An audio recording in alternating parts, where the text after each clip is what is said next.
Nabi Muhammad SAW bersabda, barang siapa di antara umatku hafal 40 hadis tentang agamanya, maka pada hari kiamat kelak ia akan dibangkitkan dalam kelompok ahli fikih dan para ulama. Amin.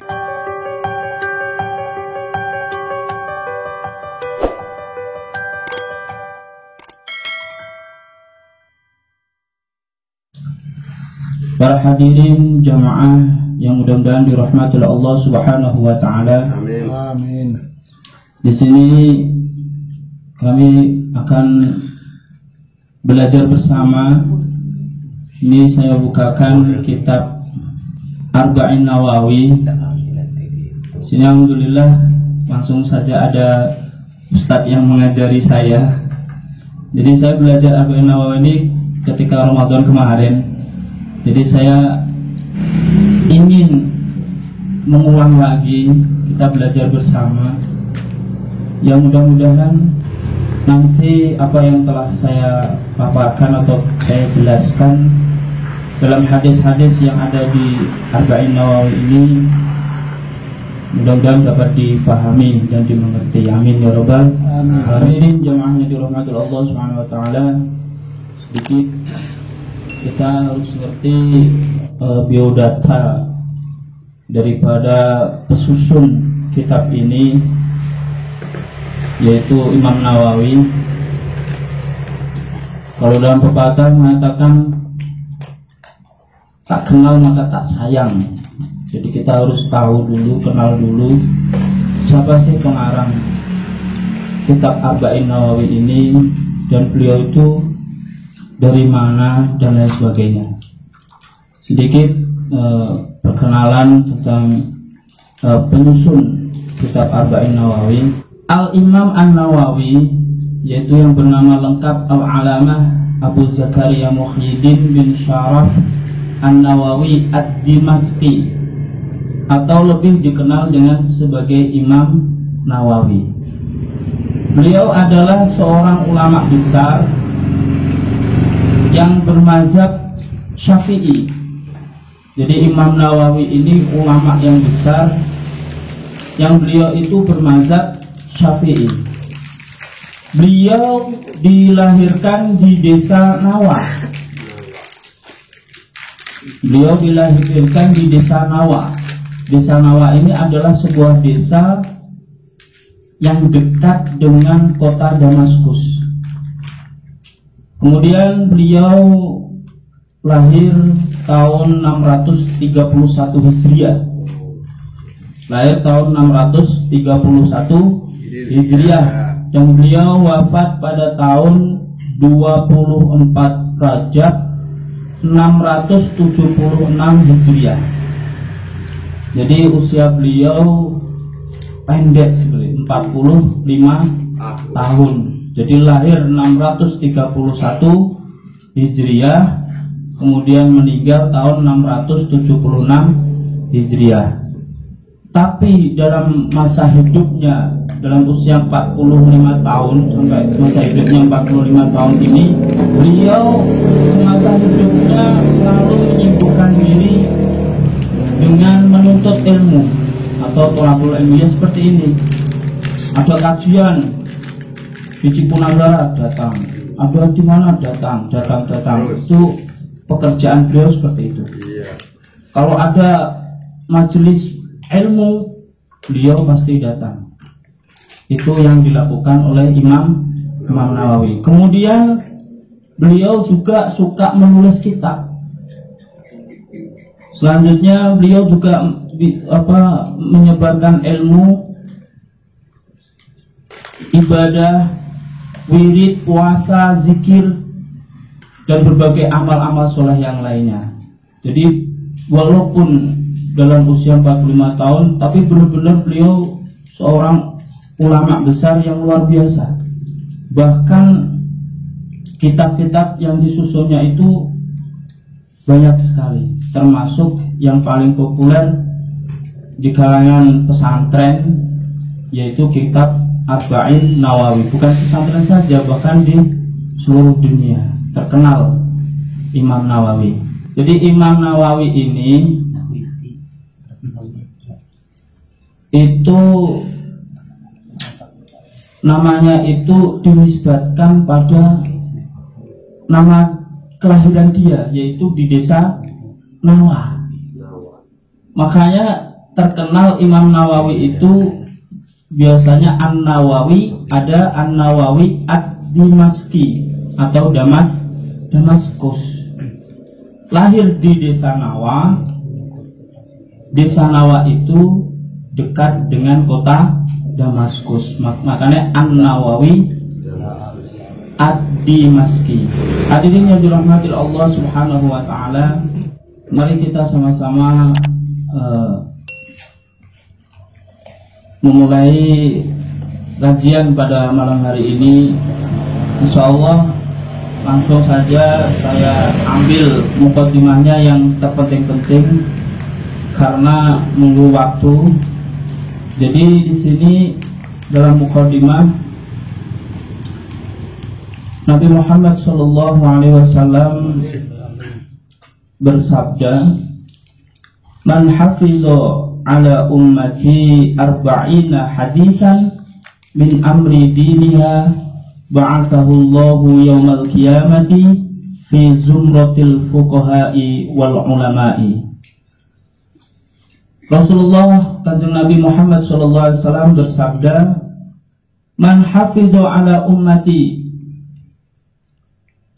barang siapa yang menghafalkan dari umat-umatku arba'ina hadisan, 40 hadis,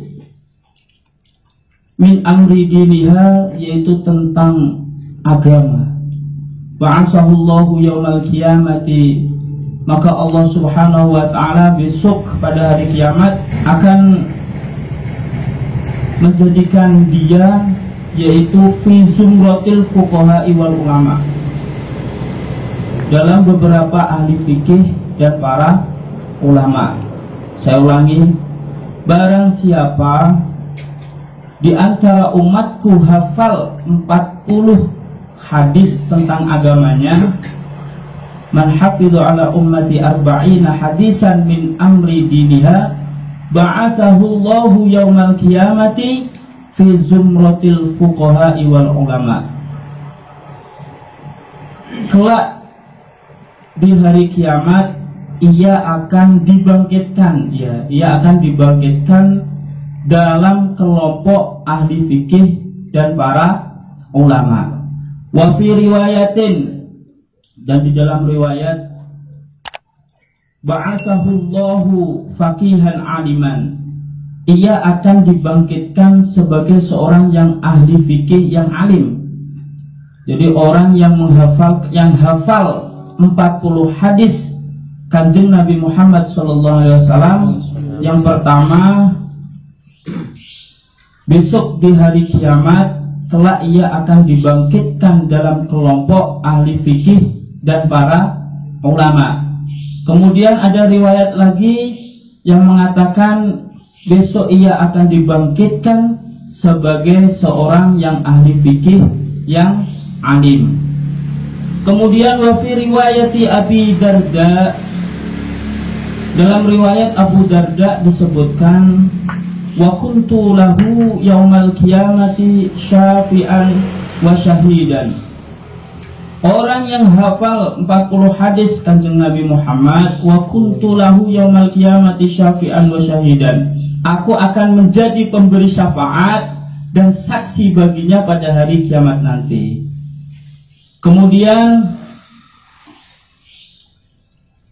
wa fi riwayat Ibnu Mas'udin qila lahu udkhul min ayyi abwabil jannati syi'ta.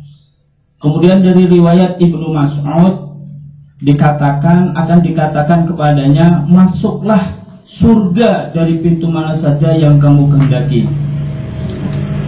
Wa fi riwayat Ibnu Umar, diriwayatkan dari Ibnu Umar, kutiba fi zumratil ulama'i wa khusyira fi zumratis syuhada.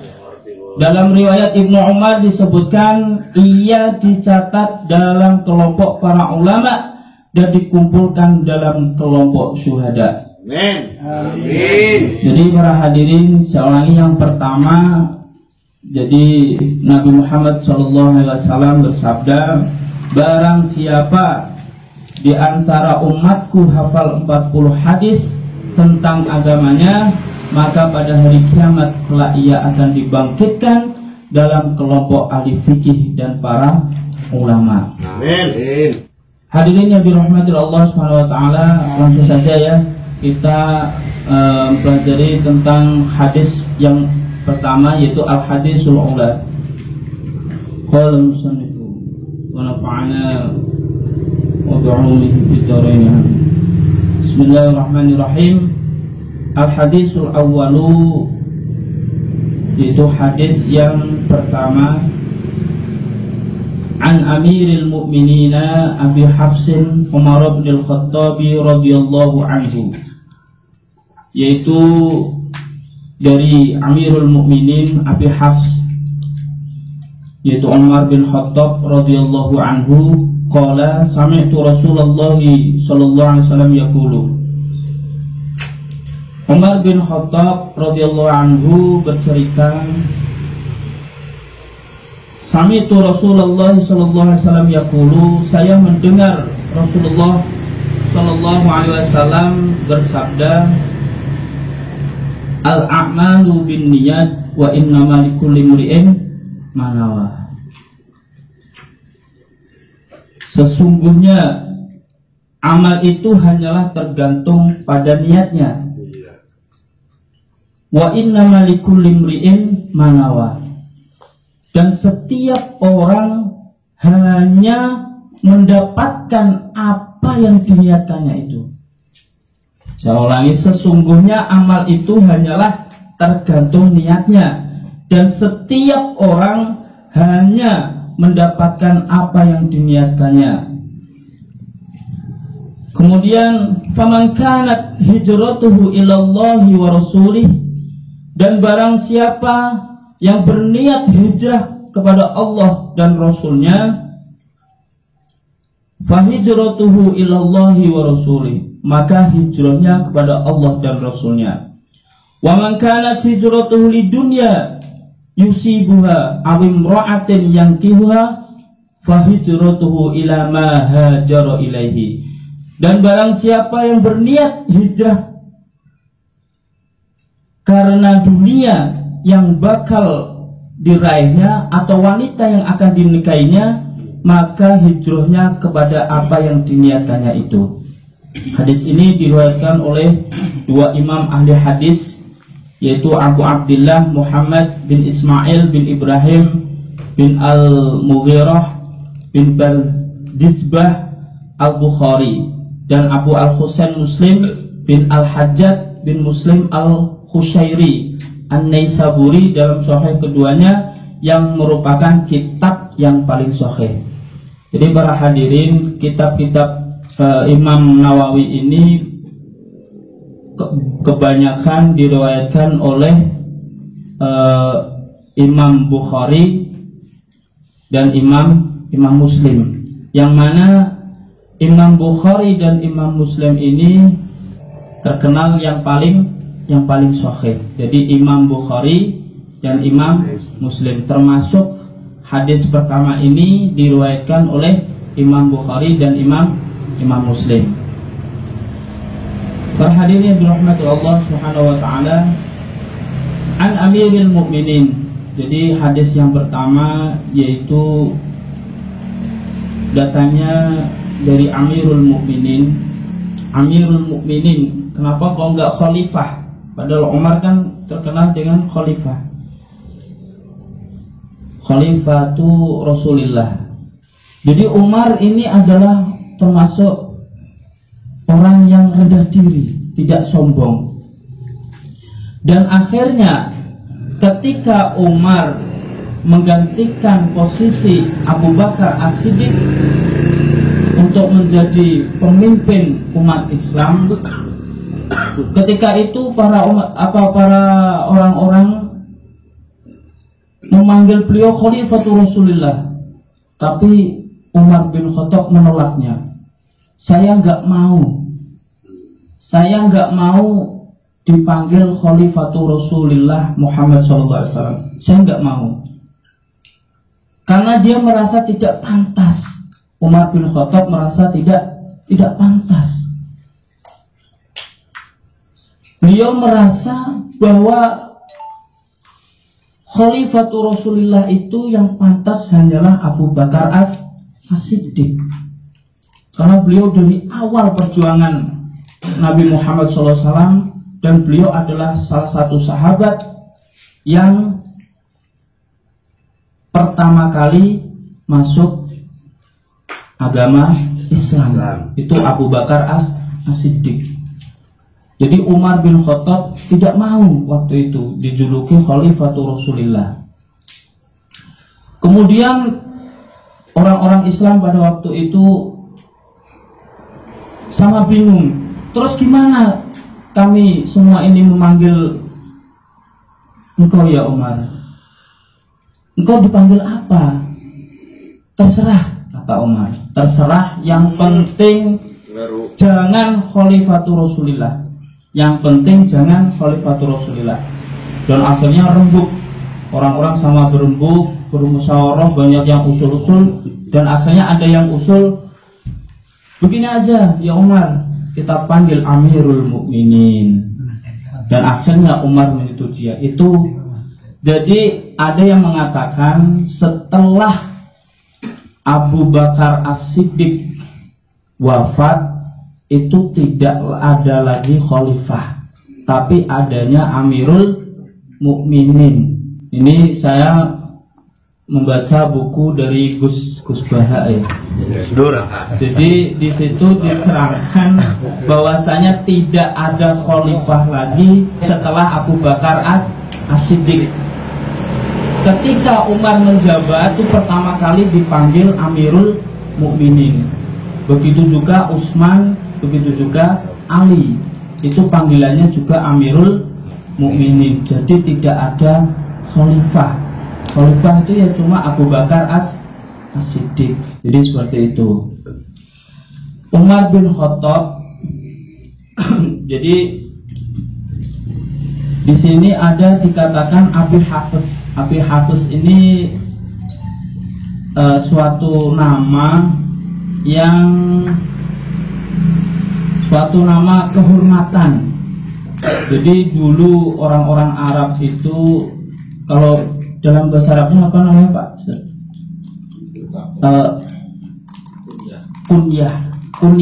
Kunyah atau kunyah ya.